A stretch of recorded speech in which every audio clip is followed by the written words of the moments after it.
नमस्कार दोस्तों, कैसे हैं आप सब। तो दोस्तों आज बात करेंगे 21 जून 2020 को लगने वाले सूर्य ग्रहण के बारे में। देखिए ये बहुत विशेष ग्रहण है। इस बार का जो ग्रहण है वो वलयाकार है, अर्थात देखिए 3 तरह के सूर्य ग्रहण होते हैं। पहला सूर्य ग्रहण होता है आंशिक, जिसमें चंद्रमा की छाया पूर्ण रूप से सूर्य को नहीं ढकती है। दूसरा होता है पूर्ण सूर्य ग्रहण, जिसमें पूर्ण रूप से चंद्रमा सूर्य के सामने आ जाता है, जिसकी वजह से पृथ्वी तक उसका पूरा प्रकाश नहीं आ पाता है। या आप ये कह सकते हैं कि पृथ्वी के सामने इस तरह से आ जाता है चंद्रमा कि पूर्ण रूप से सूर्य दिखाई नहीं देता, लेकिन ये कुछ मिनट्स या सेकंड्स के लिए ही ऐसा होता है।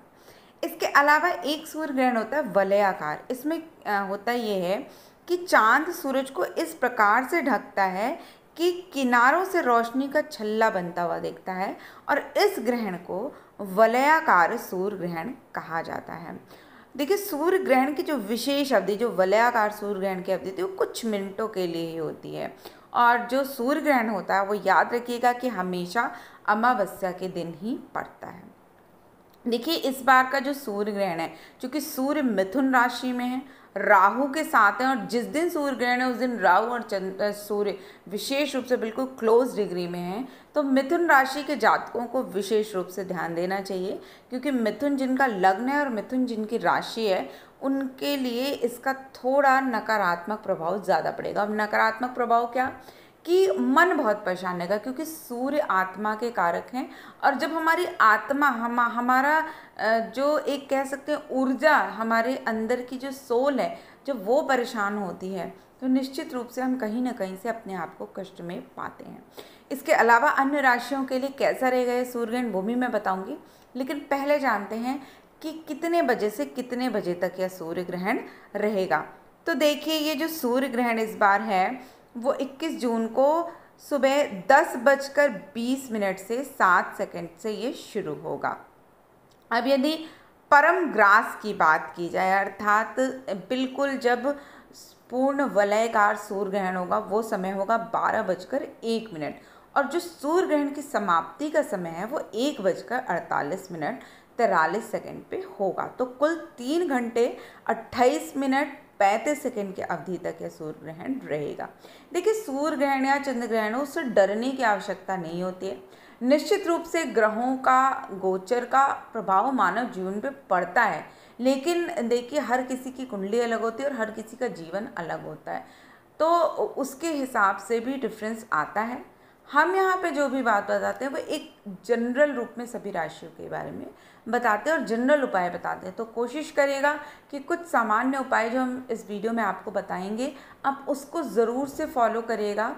उससे आपको लाभ भी मिलेगा और एक समझ भी डेवलप होगी, क्योंकि इस समय देखिए ग्रह गोचर की स्थितियाँ अच्छी नहीं हैं। मैंने पहले भी बताया है कि 3 ग्रहण एक साथ पड़ना बहुत शुभ नहीं है, क्योंकि अभी एक ग्रहण पड़ चुका है चंद्र ग्रहण, अभी सूर्य ग्रहण, और अब जल्दी एक और ग्रहण पड़ने वाला है। साथ ही साथ 6 ग्रह इस समय वक्री हैं, तो वक्री ग्रह होना और सूर्य ग्रहण होना, चंद्र ग्रहण होना इतने क्लोज समय में थोड़ी मानसिक परेशानी को बढ़ाता है, और आप ये देख भी रहे हैं कि परेशानियां बढ़ रही हैं, बीमारी भी बढ़ रही है, और लोगों का मनोबल टूट रहा है। ये मैंने अपने पिछले वीडियो में भी बताया था कि मनोबल पे लोगों के ज़रूर असर पड़ेगा, क्योंकि जब सूर्य राहु के साथ इस बार चूँकि पूरे 1 महीने सूर्य राहु के साथ है मिथुन राशि में, तो लोगों के मनोबल पे आप देखेंगे कि काफ़ी ख़राब असर पड़ेगा। तो इसलिए इस समय आप ईश्वर पे भरोसा रखें, अपने आत्मबल को मजबूत करें, ज़्यादा से ज़्यादा पानी पिएं, सूर्य देव को जरूर जल चढ़ाएं, और 10 से 15 मिनट सूर्य की रोशनी, सुबह की सूर्य की रोशनी को अपने शरीर पे जरूर लें। जिन लोगों के घर में सूर्य का प्रकाश नहीं होता, वो सूर्य जिस दिशा में दिखता है उस दिशा में अपना मुंह करके सूर्य देव की आराधना करें, आदित्य हृदय स्तोत्र का पाठ करें। निश्चित रूप से आपका जो मनोबल है उसमें आपको बढ़ोतरी देखने को मिलेगी। अब बात करते हैं कि कौन कौन सी राशियां ऐसी हैं जिनके लिए जो ये सूर्य ग्रहण है वो सही है, और किन के लिए थोड़ा सा मानसिक परेशानी और चिंता का कारण बन सकता है। तो देखिए मेष राशि, सिंह राशि, कन्या राशि और मकर राशि, इनके लिए ये सूर्य ग्रहण बहुत नुकसानदेह नहीं है। लेकिन अन्य राशि के जातकों को थोड़ा मानसिक कष्ट और परेशानियों का सामना करना पड़ेगा। खासकर मिथुन राशि के जातक, वृश्चिक राशि के जातक, कर्क राशि के जातक, मीन राशि के जातक थोड़ा ज़्यादा ध्यान रखें। इसके अलावा देखिए, खासकर जैसे कर्क राशि, वृश्चिक राशि और मीन राशि, चूँकि जल तत्वीय राशि है, भावनात्मक राशियाँ होती है, तो इन राशियों का जो हृदय होता है ये कोमल होता है और ये बहुत जल्दी ही किसी चीज़ को लेकर दुखी भी हो जाते हैं। तो सबसे पहली बात ध्यान रखिए कि बहुत ज़्यादा परेशान होने की, बहुत ज़्यादा पैनिक क्रिएट करने की ज़रूरत नहीं है। चाहे कोई भी समस्या आए, ईश्वर का नाम लेते रहें। खासकर इस सूर्य ग्रहण के समय आपको कुछ विशेष उपाय करने हैं। पहली बात, चूँकि सूर्य ग्रहण का जो सूतक होता है वो 12 घंटे पहले ही लग जाता है, तो यह आप अगर इसका एक मोटा समय अनुमान लेके चलें तो 9:53 रात्रि से प्रारंभ हो जाएगा। तो आप उससे पहले ही कुशा या तुलसी दल, जो भी आपके घर में अवेलेबल हो, उसको अपने बचे हुए खाने के सामान में डाल दीजिएगा। सुबह भी आप कोशिश करिएगा कि लिक्विड या हल्का खाना ही खाएं और ख़ासकर जब सूर्य ग्रहण का समय होता है उस वक्त कुछ भी ना खाएं। उस वक्त आपको बस एक उपाय करना होता है, वो है भगवान सूर्य के नाम का जप करना, या आप अपने गुरु मंत्र का जप करें, अपने इष्ट के मंत्र का जप करें, या आप डायरी में भी लिख सकते हैं अपने इष्ट मंत्र को। क्योंकि कहते हैं कि सूर्य ग्रहण, संक्रांति और चंद्र ग्रहण, इन समय पे की गई जो जप तप आराधना होती है उसका बहुत ज़्यादा लाभ मिलता है। कहते हैं बहुत जल्दी वो मंत्र एनर्जाइज हो जाते हैं और बहुत जल्दी हमें फल देना शुरू कर देते हैं। तो इस चीज़ का ज़रूर ध्यान रखें। इसके अलावा आप जब सूर्य ग्रहण समाप्त हो जाए तो उस समय आप कुछ अनाज का दान अवश्य कर दें। खासकर गेहूँ, गुड़, नमक की डली, इसका आप यदि दान करते हैं, हल्दी, थोड़ी सी हल्दी अगर आप इसका दान करें, खासकर मंदिर में सफाई कर्मचारियों को या जो भी आपसे कोई व्यक्ति मांगने आप उसको दान करें, ये निश्चित रूप से आपके लिए बहुत ही फलदायी होगा। आपको कम से कम 1 से सवा महीने थोड़ा ध्यान से रहें और निरंतर सूर्य देव को जल जरूर चढ़ाएं। यदि शत्रु बाधा है तो उस जल में 40 लाल मिर्च के दाने डालकर सूर्य देव को चढ़ाते रहें। साथ ही साथ रोजाना यदि एक बार आप आदित्य हृदय स्तोत्र या भगवान सूर्य के 12 नामों का स्मरण कर लेते हैं तो भी आपके मनोबल में आपको वृद्धि देखने को मिलेगी। कोशिश कर सकें तो अगर आपसे हो सके तो रविवार के दिन आप नमक कम से कम लें और पीले फलों का दान करते रहें, तो निश्चित रूप से आपको इस सूर्य ग्रहण के कोई भी जो दुष्परिणाम हैं वो देखने को नहीं मिलेंगे।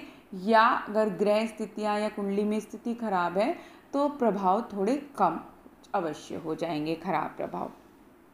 इसके अलावा पानी का ज़्यादा से ज़्यादा सेवन करते रहें, क्योंकि देखिए जो हमारा मन है वो चंद्रमा को बताता है और जब मन विचलित होता है, क्योंकि इसमें सूर्य भी राहु के साथ हैं तो मन विचलित जरूर रहेगा। तो आप जल का सेवन ज़्यादा से ज़्यादा करते रहें। साथ ही साथ मीन राशि के जातक अपना विशेष रूप से ख्याल रखें और ख़ासकर आप लोग जितने भी राशि के जातक हैं इस समय ध्यान रखें, मेहनत ज़्यादा करनी पड़ेगी आपको। तो मेहनत से ना घबराएं या मेहनत से डरे नहीं और ख़ासकर जल का दान इस वक्त करते रहें और जल को ज़्यादा से ज़्यादा ग्रहण करते रहें। और कोई भी विशेष काम, शुभ काम ग्रहण काल में बिल्कुल भी ना करें। खासकर यदि आप शिक्षा संबंधित कोई भी काम करना चाहते हैं, नौकरी संबंधित कोई भी काम है, तो वो ग्रहण काल में बिल्कुल भी ना शुरू करें। ग्रहण काल के बाद ही इन कामों को करना चाहिए। तो यदि आप इन विशेष बातों का ध्यान रखते हैं तो निश्चित रूप से इन ग्रहण का आपके ऊपर कोई विशेष प्रभाव नहीं पड़ेगा। ग्रहण के बाद आप अपने पूजा घर के स्थल को अवश्य से साफ करके उसे गंगा जल छिड़क कर और फिर से अपनी देव मूर्तियों को स्नान करके ही फिर से उन्हें रखें, क्योंकि जब भी ग्रहण काल होता है, देखिए माना जाता है कि ग्रहण काल के इसमें विशेष परमाणु सक्रिय हो जाते हैं। और आप देखेंगे कि जब भी सूर्य ग्रहण होता है सारे पक्षी जानवर छिप जाते हैं या अपने घोंसलों में चले जाते हैं, एक तरफ बैठ जाते हैं, अपना सिर झुका लेते हैं, क्योंकि वो हमसे ज़्यादा सेंसिटिव होते हैं, उनकी सिक्स सेंस हमसे ज़्यादा डेवलप होती है। वो जानते हैं कि इस समय जो वातावरण के जो परमाणु हैं वो निगेटिव होते हैं। तो कोशिश करें कि सूर्य ग्रहण को नंगी आँख से ना देखें। इसको यदि आपको देखना ही है तो विशेष चश्मे जो आते हैं उससे ही देखें। वैसे सूर्य ग्रहण को आप डायरेक्टली ना देख के टीवी पे या अपने मोबाइल पे देखें, वो ज़्यादा बेहतर है। और कोशिश करें कि इस पूरे समय आप प्रभु के नाम का स्मरण करते रहें, तो निश्चित रूप से जो सूर्य ग्रहण है वो आपके लिए कष्टकारी भी नहीं होगा और आगे आने वाले समय में धीरे धीरे आप अपनी मेहनत से सभी चीज़ों को मैनेज कर लेंगे। तो दोस्तों, आशा करती हूँ आपको हमारी आज की दी हुई जानकारी पसंद आई होगी। ऐसी रोचक जानकारियों के लिए कृपया आप हमारे चैनल को लाइक, सब्सक्राइब और शेयर अवश्य करें। तब तक के लिए दोस्तों, नमस्कार।